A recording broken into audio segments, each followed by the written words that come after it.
قال عليه الصلاة والسلام شكل درشري قولي اللهم صل على محمد وعلى آل محمد كما صليت على إبراهيم وعلى آل إبراهيم إنك حميد مجيد اللهم بارك على محمد وعلى آل محمد كما باركت على إبراهيم وعلى آل إبراهيم إنك حميد مجيد আলহামদুলিল্লাহ মরহুম সুরজ মিয়াও সকল কবরবাসীর মাগফিরাত কামনায় চতুর্থ বার্ষিক ওয়াজ ও দোয়ার মাহফিলের সম্মানিত সভাপতি বিজ্ঞ উলামায়ে কিরাম এলাকার দূর দূরান্ত থেকে আগত আশিকিন জাকিরিন শাকিরিন ভাইরা পর্দার আড়াল থেকে শূন্যওয়ালা মাও বোনেরা আসুন আমরা সকলে মিলে ওই রব্বে করিমের দরবারে শুকর আদায় করি যে আল্লাহ পাক আকাশের অবস্থা ভালো না, এই অবস্থায় আমাদেরকে প্যান্ডেলে বসে দ্বীনি আলোচনা শোনার করার তৌফিক দিয়েছেন। এই জন্য অন্তর খুলে আল্লাহ পাকের শুকর আদায় করি আলহামদুলিল্লাহ। আজকে যে আলোচনাটা এক মৃত্যু ব্যক্তি ওনার রুহের মাগফিরাত কামনায় বিগত 4 বছর যাবৎ ওয়াজ মাহফিল হচ্ছে। আমি আপনাদের সামনে পবিত্র কালামুল্লাহ থেকে সূরাতুল বাকারার 66 নম্বর আয়াতে কারীমা তেলাওয়াত করেছি। আল্লাহ চাহে তো ইনশাআল্লাহ এর সংক্ষিপ্ত তাফসীর করব। আল্লাহ পাক কিছু কথা আমাকে ইখলাসের সাথে বলা আপনাদেরকে শোনার তৌফিক দান করেন, সকলে বলে আমিন।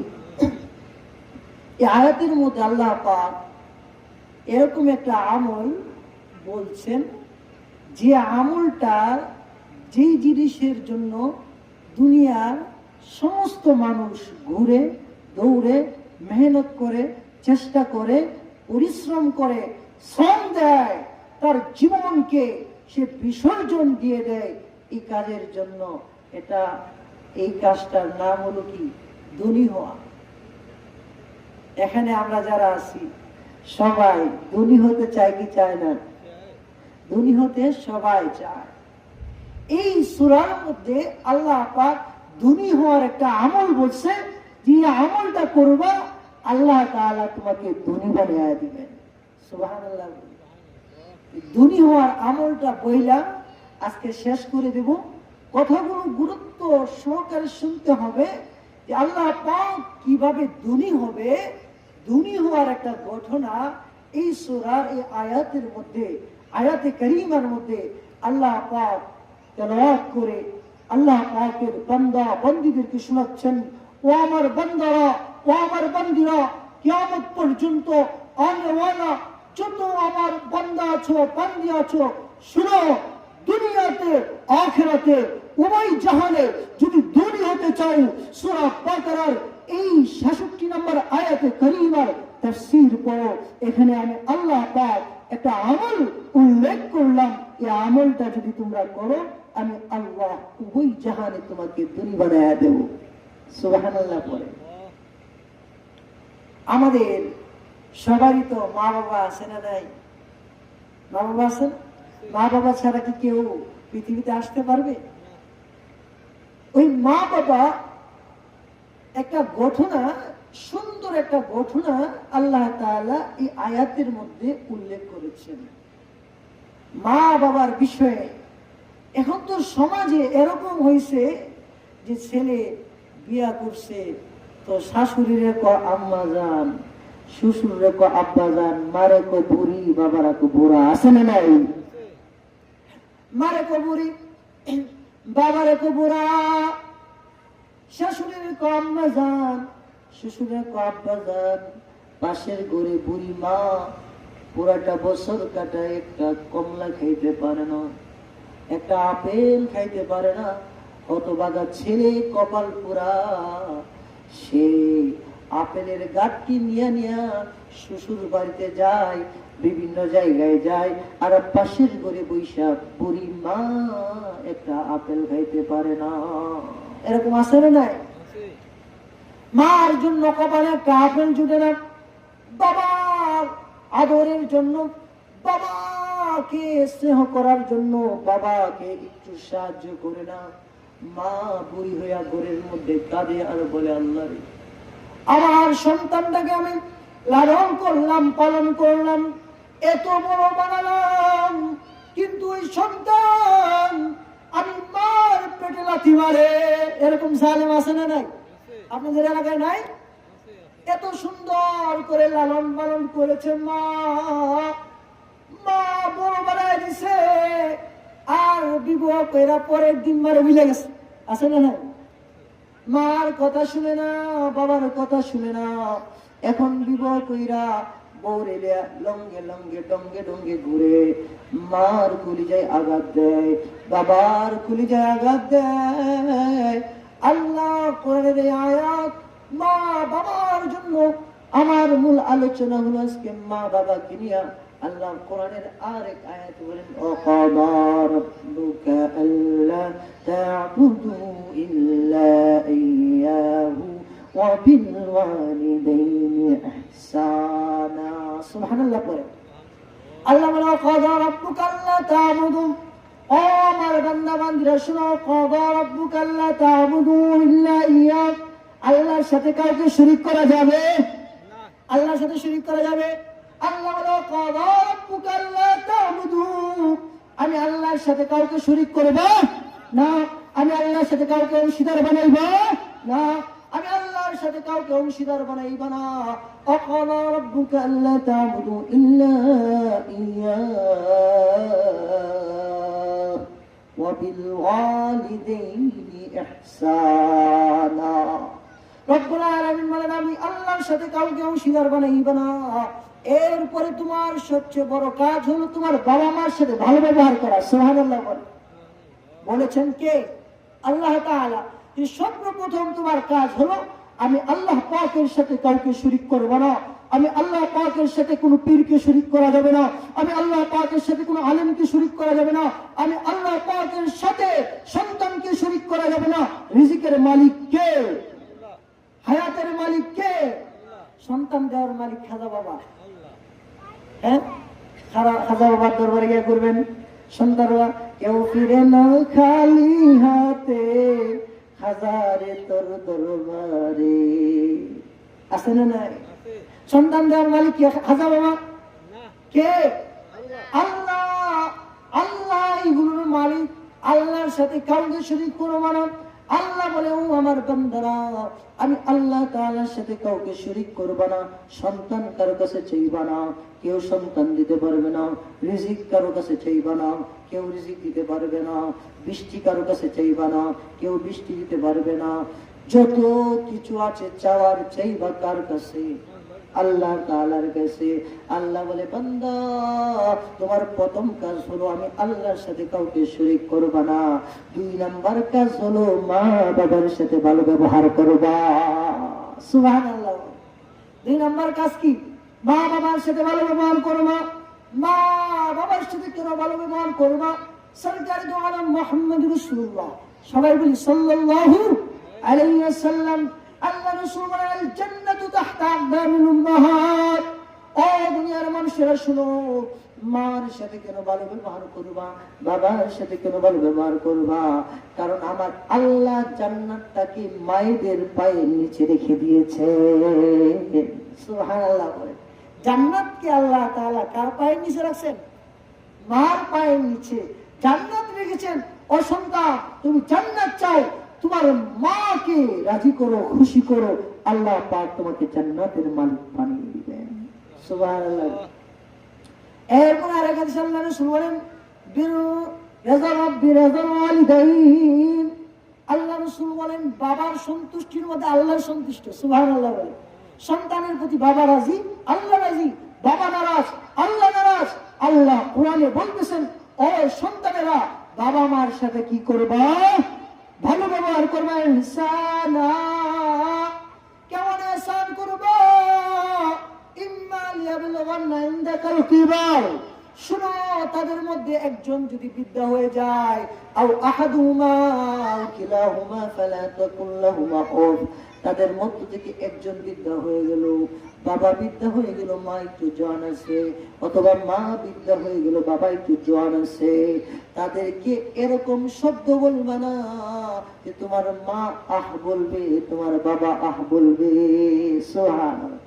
তাদেরকে এরকম ধমক দিয়া কথা বলবে না যে তোমার মা বলবে আহ, বাবা বলবে আহ, এতটুকু শব্দ বলবে না। কারণ কি? আমি আল্লাহ তোমার বাবা মার পায়ের নিচে তোমার জান্নাত রেখেছি। সুবহানাল্লাহ। আমাদের সমাজে অনেক সন্তানরা আছে বাবা মাকে খেদমত করে না, বাবা মার খোঁজ খবর নেয় না। তাদের ব্যাপারে আল্লাহ তাআলা কোরআনের আয়াত নাযিল করেছেন। বনি ইসরাইলে এক লোক ছিল, তার ধন সম্পদের কোনো অভাব অনটন কোনো কিছু তার অভাব ছিল না। সম্পদের অনেক মালিক ছিল। তো এই সম্পদের মালিক, অনেক সম্পদের অধিকারী ওই লোকটা, আয়াতের তাফসীর করার আগে শানে রসুলটা বলতে হবে, বলতেছি ভালোভাবে শুনেন। যে বনি ইসরায়েলের এক লোক, অনেক ধনী লোক, তার সম্পদের কোনো অভাব নাই, কিন্তু তার কোনো সন্তান নাই। অনেক সম্পদ আছে, সন্তান নাই। সম্পদের কোনো দাম আছে? মেয়েরা গেলে মানুষ খাবে। শুধু তার একটা মেয়ে কন্যা আছে। অনেক সম্পদের মালিক, তার একটা মেয়ে আছে। আপনাদের এলাকায় যদি অনেক ধন সম্পদের মালিক হয় আর তার একটা সুন্দরী মেয়ে থাকে, এলাকার ছেলেরা কি করবে? এর পিছু ছাড়বে না ধরবে? সবই করবো। এর মুরব্বীরা দেখে তো আসসালামু আলাইকুম ওয়া রাহমাতুল্লাহ, চাচা যান কেমন আছেন? বাবু ভালো আছি। চাচা যান কি এত সুন্দর ভাবে সালাম, কেমন আছেন? আপনার শরীরটা কেমন? ভালো নেই আপনি? হ্যাঁ বাবা ভালো আছি। এই যে চাচা যান কি এত সুন্দর সালাম, এটা হলো চাচা যানের মেয়েকে বিবাহ করার উদ্দেশ্যের সালাম। ঠিক ঠাকই বেঠে? এরকম যুবকরা আছে না নাই? এদের যাদের মেয়েদেরকে দেখে সুন্দরী দেখলে এর চাচা লোক এত ভালো ব্যবহার, সিগারেট খেতেছে, আসসালামু আলাইকুম চাচা কেমন আছেন, এরকম একটা ভালো ভাব নিছে। এরকম যুবক সমাজে আছে না নাই? আবার কিছু যুবক আছে একবেলা এই যে বিয়ার লিগে পাঠাইছে, বিয়া দেখতে তো ছেলে, ও ছেলেটা কেমন? ছেলেটা খুব ভালো, খালি মাঝে মধ্যে একটু দাঁড়ায় প্রস্রাব করে। কি করে? ছেলেটা খুব ভালো, রাস্তার মধ্যে সিংটা খুললা দাঁড়ায় সাইরা দিয়া ঝাঁকা দিয়া সিংটা লাগাই দিয়েছে, শরীর পাকনা না পায়। ছেলেটা খুব ভালো, দাঁড়ায় মাঝে মধ্যে শেষ করে, মাঝে মধ্যে একটু বিড়ি টিড়ি খায়। আর এরকম ছেলে আছে না নাই সমাজে? ইয়াবা খায়, মদ খায়, হিরণ খায়, চুরি করে। এসব যুবকদের দিকে সাবধান, তাদেরকে কোরআনের শিক্ষা দিয়ে তাদের সুন্দর জীবন করতে হবে। এই জন্য আল্লাহ তাআলা বলেন, ও যুবকেরা শোনো ভালোভাবে, ওই লোকটার শুধু কন্যা কয়জন? একজন। সম্পদের কোনো অভাব নাই, অনেক সম্পদের মালিক, ওটার সম্পদের মালিক। এখন চাচাতো ভাই চাচাতো বোনের প্রেমে পাগল। নাউজুবিল্লাহ বলে। আমাদের সমাজে আছে না নাই? চাচাতো ভাই ফাঁকি, আর হের নাম সিরির নাম আঁকি, আর হের নাম লাগছে ফাঁকি। আঁকি দিয়া ফাঁকি দেখবা বিদেশ। এরকম ভাবে প্রেম করছি, অনেক প্রেম করে দিছে সেটা, হয়েছে বেটা, বেটা হয়েছে ফাঁস, এখন হয়েছে সুদা। এরকম আছে না নাই? দূরে সময় আছে না নাই? তোমার কাজ খেয়েছি, কাজ খেয়ে খাইছে বাস, বাস খেয়ে হয়েছে ফাঁস। কাজ খেয়ে কি হয়েছে? বাস খাইছে। কাজ খেয়ে বাস হয়েছে, বাস সিরির বিয়ে হয়ে গেছে, এখন তো বাস এখন হয়েছে ফাঁস। এখন তো আর কোনো জ্বালা যন্ত্রণা আর মিটাইব কিভাবে? ফাঁস তো হয়েছে জাহান্নামীরা জান্নাতি, জাহান্নামে চলে যাবে। নিজের জানটাকে সে আত্মহত্যা করলো। এরকম ঘটনা আমাদের সমাজে ঘটছে কি ঘটছে না? কোরআন না থাকার কারণে, দিন না থাকার কারণে চাচাতো বোনের সাথে পর্দার বিধান আছে না নাই? মামাতো বোনের সাথে পর্দার বিধান আছে না নাই? আল্লাহ মহিলাদেরকে বলে, ও মহিলারা তোমরা যখন ফাতু হিজাব, ও মহিলারা, তোমরা তোমাদের হিজাবকে টেনে নাও। যখন চাচাতো ভাইকে দেখবা তুমি পর্দা করবা, যখন মামাতো ভাইকে দেখবা পর্দা করবা, যখন বাসুরকে দেখবা পর্দা করবা, যখন দুলাভাইকে দেখবা পর্দা করবা। পর্দার বিধান আছে না নাই? আছে না নাই? আমাদের সমাজে তো পর্দার বিধান নাই, মানুষ মানতেই চায় না। এই যে বিবাহ করছে, ভাই ভাবি দেওরকে বাদ বাইরে দিতে হবে। দেওর তোমাকে বাদ বাইরে দিবে কেন? তোমার মা আছে বেড়ে দেখ। হ্যাঁ, বাদ যদি বেড়ে দিতেই হয়, শরীয়ত বলেছে, সূরত আছে, সে বের করে দিয়ে মহিলা বের হয়ে যাবে, তুমি এসে নিয়ে খেয়ে নাও। কিন্তু আমাদের সমাজে এরকম স্বভাব হয়ে গেছে যে দেওয়ার ভাবিকে বাইরা বাইরা বাদ দিব, আর খাইবো, আর মিটমিটে হাসবো, আর লুচ্ছামি করবো। আসে না নাই? ইত্রামি ইত্রামি কথা ভাবির সাথে বলবে। এই জন্য আমার এক হুজুর আমার বলতেন যে ভাবি হইল বায়ের আড়ালে, মনে মনে যার কথা ভাবি, হ্যার নাম হইল ভাবি। ঠিক নাকি বেটে? এই যে ভাবি হইলে শয়তানি করে। ভাবির সাথে পর্দার বিধান আছে না নাই? পর্দা করতে হবে। আল্লাহ পাক বলেন, ও দুনিয়ার মানুষেরা শুনো, বনি ইসরাইলের মধ্যে যুবক তার চাচাতো বোনের সাথে ক্রাশ খেয়েছে, চাচাতো বোনের প্রেম। শুধু চাচাতো বোনের সৌন্দর্যের প্রতি না, সে তার চাচার সম্পদের প্রতি লোভ কইরাও সে তার চাচাতো বোনের প্রেমে পাগল হয়েছে। চাচার সম্পদটা কিভাবে আত্মসাৎ করা যায়, আত্মসাৎ করার জন্য যে চাচাতো বোনের সাথে বাপ লাগাইছে। চাচার সম্পদ দখল করার জন্য চাচাতো বোনের সাথে প্রেমের ভাব নিতেছে, এবং সে চাচার এই সম্পদ গুলো কিভাবে তার আয়ত্ত আসে, এই চিন্তা ফিকির তার ভিতরে।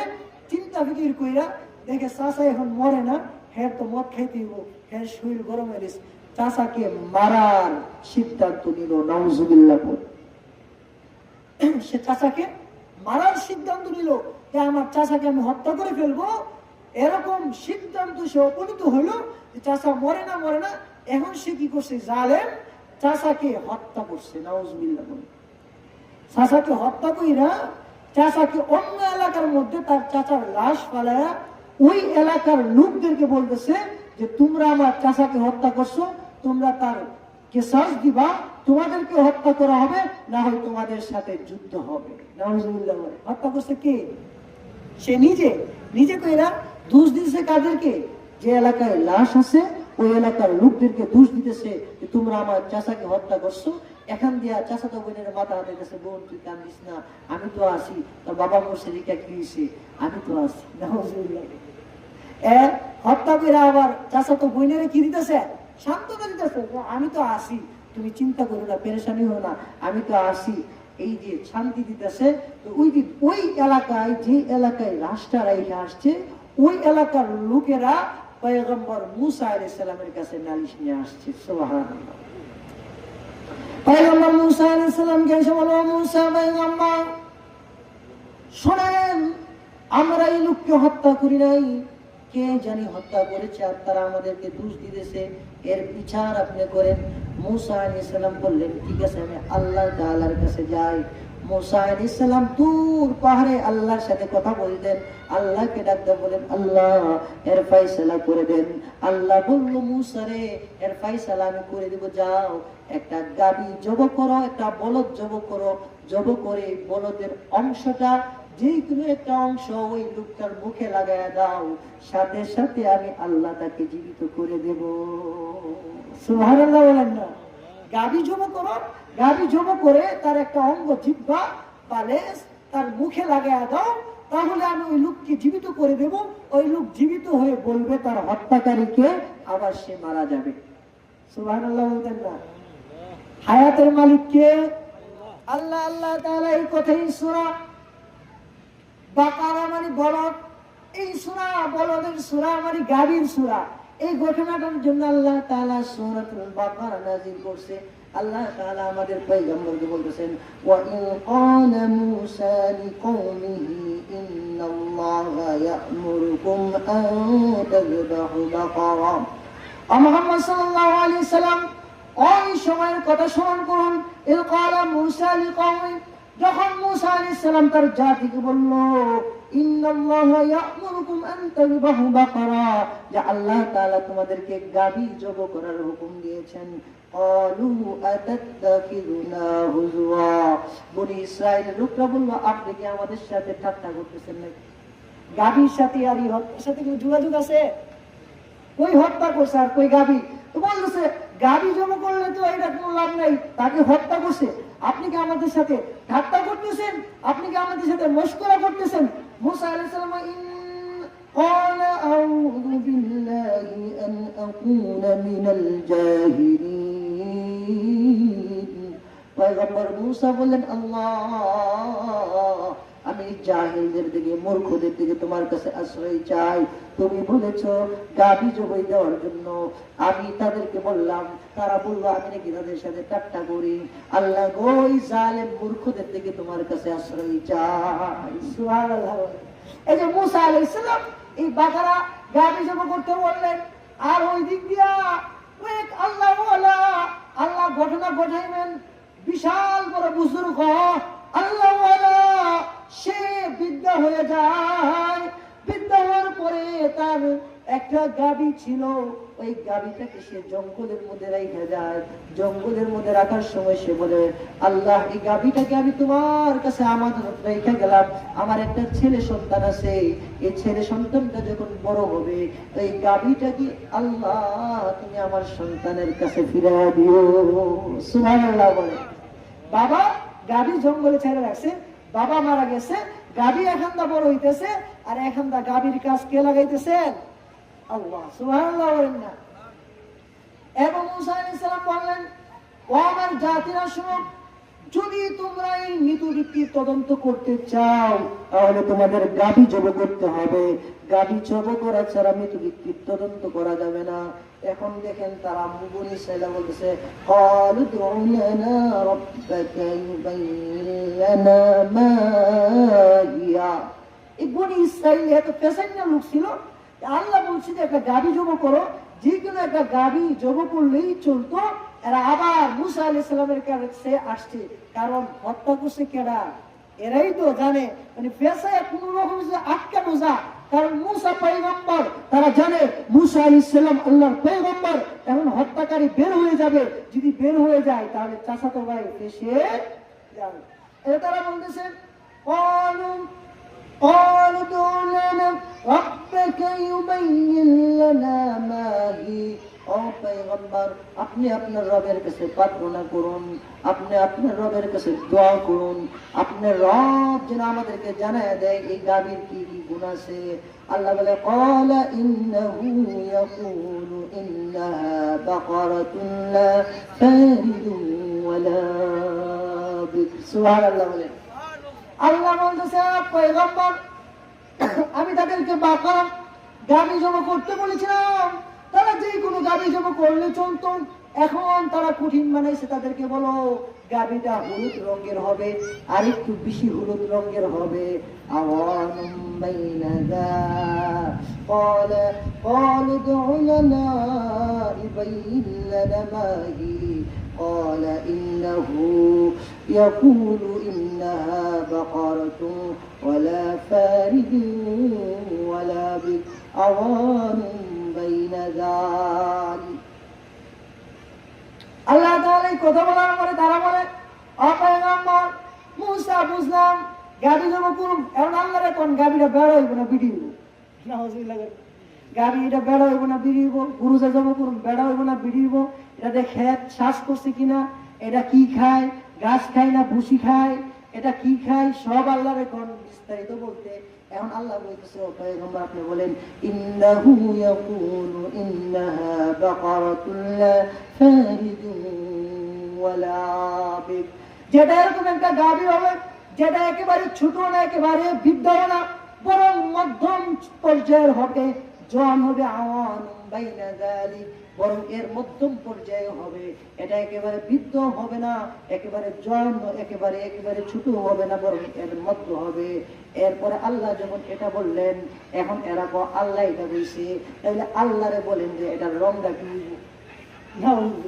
যে পেশাইতেছে। শুরুতে আল্লাহ বলছে একটা গুরু জবাই করো, গুরু জবাই করলে হয়ে যেত। এখন রং কি হইব, কালার কি হইব, এটা গাভীটা ছেলে হইব, সিঁড়ি হইব না বেড়া হইব, বিড়ি হইব, ছোট হইব না বড় হইব, এখন বলতেছে আল্লাহরে বলেন এটা রং কি হবে। এখন আল্লাহ বলে قالوا ادع لنا ربك يبين لنا ما لونها।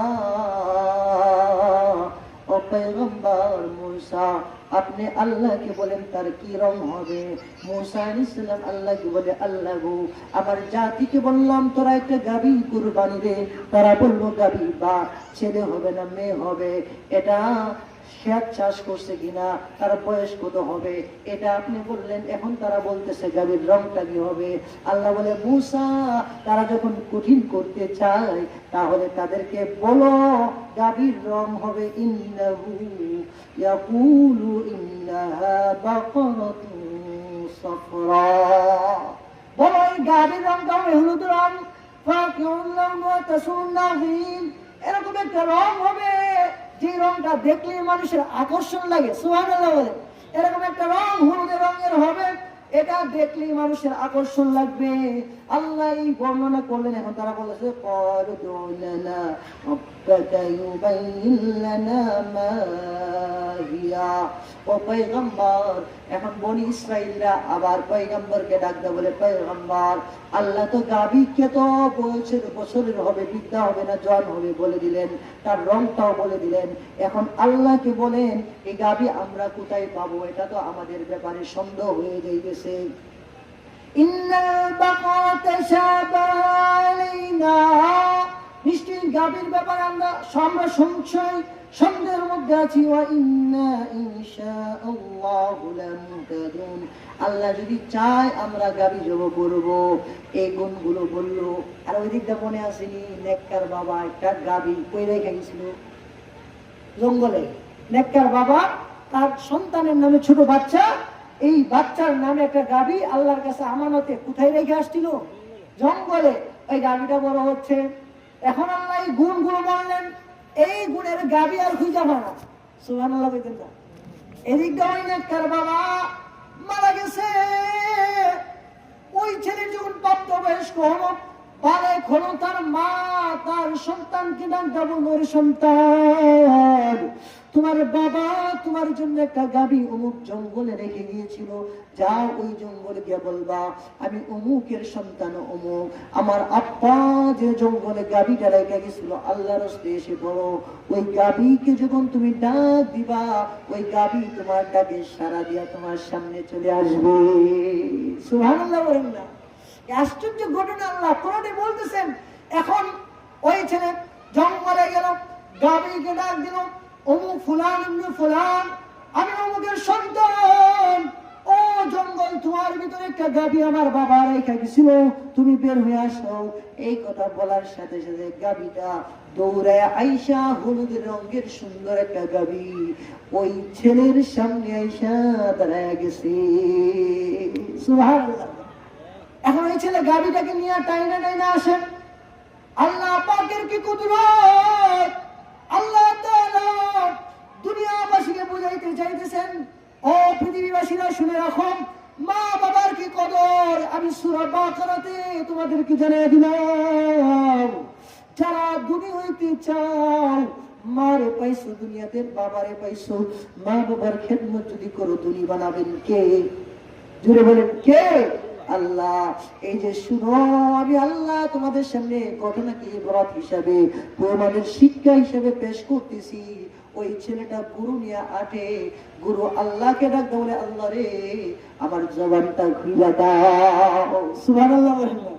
গুরু এই যুবকটাকে বলেছে যুবক তোমার তো বড় কষ্ট হয়, তুমি আমার পিঠে ওঠো আমি তোমাকে বাড়িতে নিয়ে যাই। সুবহানাল্লাহ বলেন।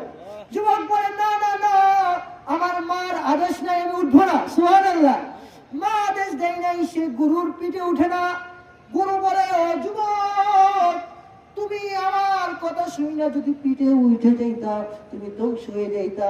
এই যে তুমি তোমার মার কথা শুনছো, এখন যে ওই যে পাহাড়টা দেখতেছো ওই পাহাড়কে যদি তুমি স্বর্ণ হইতে বলো পাহাড় সাথে সাথে স্বর্ণ হয়ে যাবে।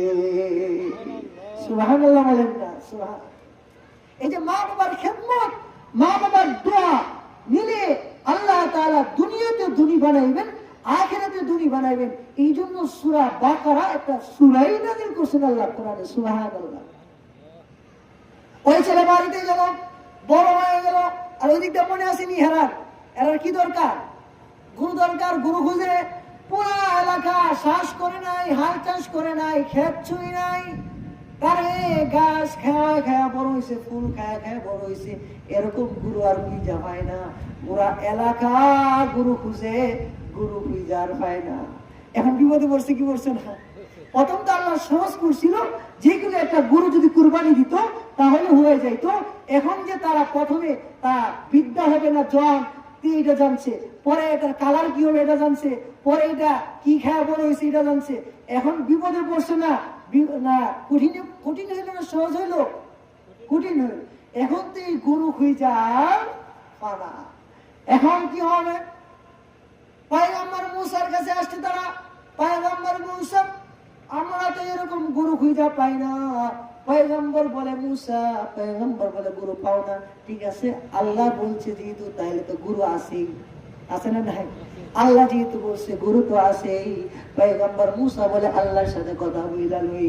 মুসা পয়গম্বর আমার রবের সাথে তুর পাহাড়ে কথা বলতে যায়, আর এদিক দিয়া মার কাছে ওই যে মনে আছে নি ঘটনা, ছেলে গুরু নিয়ে বাড়িতে এসে হাজির, বলে আম্মা গুরু আনছি। বলে বাবা এই গুরু কি করবা? আম্মা ডাকতে বলে বাজার গুরুটা বাজারে গিয়ে বিক্রি করে আস। সুবহানাল্লাহ। বলে মা কত বড় বিক্রি করবো? একটা হিসাব, 10 দিরহাম, ওই জামানা 10 দিরহাম বিক্রি করবা। বাজারে গেছে সন্তান, গুরুর দাম উঠছে 10 দিরহাম। আল্লাহ পাক জিবরাইল আমিনকে পাঠাইলো, জিবরাইল যাও গিয়া বলবা গুরুর দাম হলো 10 দিরহাম না 10,000 দিরহাম। সুবহানাল্লাহ। জিবরাইল আলাইহিস সালাম এসে বলে ভাই গুরু বিক্রি করবা কত টাকা? 10 দিরহাম। কোনা 10,000 দিরহাম দিব? কোনা না, আমার মা বলছে 10 দিরহাম। আমি আমার মার কাছে যাই, ওই মা যদি বলে তাহলে বিক্রি করিব। সুবহানাল্লাহ বলেন না? এরকম মার কথা শুনলে ওলা যুবক পাওয়া যাবে আপনাদের সমাজে? তাহলে দুনিয়া হইবেন কিভাবে? দুনিয়ার আমল তো আপনার ঘরে, আপনার মা, আপনার বাবা, আপনার মাকে আপনি খুশি করবেন তো দুনিয়াতে দুনি, আপনার বাবাকে আপনি খুশি করবেন দুনিয়াতে দুনি। আল্লাহ পাক এরকম ধন সম্পদ দিবেন 14 পুরুষ খায়া শেষ করতে পারবে না। সুবহানাল্লাহ। এই ঘটনা আপনারা শুনেন। ওই যুবক আবার গুরু নিয়ে বাড়িতে আসে, মা 10 দিরহাম কিন্তু উঠছে বাজারে 10,000 দিরহাম। ওই যুবক আবার, মা বললো ঠিক আছে বাবা 10,000 দিরহাম বিক্রি করো। আবার বাজারে গেছে, বাবা আবার ফেরেশতা আসছে, দাম কত? 10,000 দিরহাম। কোনা 1 লাখ দিরহাম। সুবহানাল্লাহ বলেন না? এই সুবহানাল্লাহ বলেন না জুড়ে? 1 লাখ দিরহাম বলে না, আমার হুকুম নাই। মা যদি বলে বিক্রি করবো, বাড়িতে আসলেন, মা 1 লক্ষ দিরহাম বলেছে, বলে আচ্ছা বাবা বিক্রি করো, তোমার বাবা নাই, ইয়তীম গরিব, তোমার সারা জীবন চলবে। আবার গেলেন, ওই যুবক গুরু নিয়ে গেলেন। আবার যাওয়ার পরে আবার জিবরাইল আমিন আসলেন, বললেন শোনো আমি জিবরাইল, তোমার এই গুরু বিক্রি করার দরকার নাই, যাও এই গাভী নিয়ে তুমি বাড়িতে চলে যাও। কিছুদিন পরে বনি ইসরায়েলের কিছু লোক আসবে, এই গরুর ওজনে স্বর্ণ দিয়া এই গরু তোমার থেকে কিনে নেবে। সুবহানাল্লাহ বলেন না? এই গরুর ওজনে স্বর্ণ দিয়া তোমার থেকে গরু কিনে নেবে। ওই বিশেষ করে তো আলোচনা নামাজের এখানে 8টায়, তো এই যে গরু কিনে নিবে, এই দাম দেওয়া। ওই ছেলে বাড়িতে গেল, বাড়িতে আলোচনার সময় অল্প হওয়ার কারণে 1 ঘন্টা থেকে আলোচনা সাজায় গুছিয়ে বলা যেত। মা বাবার উদ্দেশ্যে আমি এই আলোচনা আজকে করার ইচ্ছা ছিল, করতে পারলাম না। যে এই সংক্ষেপে ঘটনাটা শেষ করে দিই। এই ছেলে এরপরে মুসা আলাইহিস সালাম বললেন অমুক গোত্রে যাও, অমুক গোত্রে গিয়ে দেখবে এরকম গুরু পাইবা। আসছে, বলে এর দাম কত? ওই যে জিবরাইল শিখাই দিয়ে গেছে, বলছে এর সম পরিমাণ স্বর্ণ দিয়া এই গুরু দিতে হবে। এই পরিমাণ স্বর্ণ দিয়া, মাপ দিয়া, গুরু ওজনে স্বর্ণ ওই ছেলেকে দিল। ছেলে সারা জীবন বৈশা খাইলো। আল্লাহ জানাইলেন যে মা বাবার কথা যারা শুনে দুনিয়াতে দুনি বানাবেন কে? আল্লাহ তাআলা। এরপরে তারা এই গুরু আনলো, জব করলো, জব কইরা ওই গুরুর জিহ্বা ওই লোকের মুখের মধ্যে লাগাইলো। লাগানোর সাথে সাথে ওই লোক লাফ মেরে দাঁড়িয়ে গিয়েছে। আল্লাহ দাঁড়ায় বলে আমার হত্যাকারী, আমার ভাতিজা আমাকে হত্যা করেছে, এই কথা বলে আবার সে জমিনে পড়ে গেছে, ইন্তেকাল করেছে। ফায়সালা হয়ে গেল এবং মিটমাট হয়ে গেল। এই জন্য এই আয়াতে কারিমার আরো তাফসীর আছে, 1 ঘন্টা সময় লাগতো, সংক্ষিপ্ত বলতে হইলো, অল্প সময়ের জন্য বলতে পারলাম না। এই আলোচনা দ্বারা বোঝা গেল মা বাবার খেদমত করে যারা দুনিয়াতে তারা কি হয়, ধনী হয়। এই জন্য আমরা মা বাবার খেদমত করবো, মা বাবার দোয়া নিব। বৃদ্ধা মা বাবা যারা আছে তাদের সাথে ভালো ব্যবহার করব। মাকে বুড়ি বলবো না, বাবাকে বুড়া বলবো না। যারা ধনী হতে চায়, ব্যবসা বাণিজ্য ভালো না, খাবার দাবার ভালো না, রিজিক অভাব অনটন, বেশি বেশি করে মার খেদমত করেন, বাবার খেদমত করেন, মার দোয়া নেন। ধনী বানিয়ে দিবেন কে? আল্লাহ তাআলা।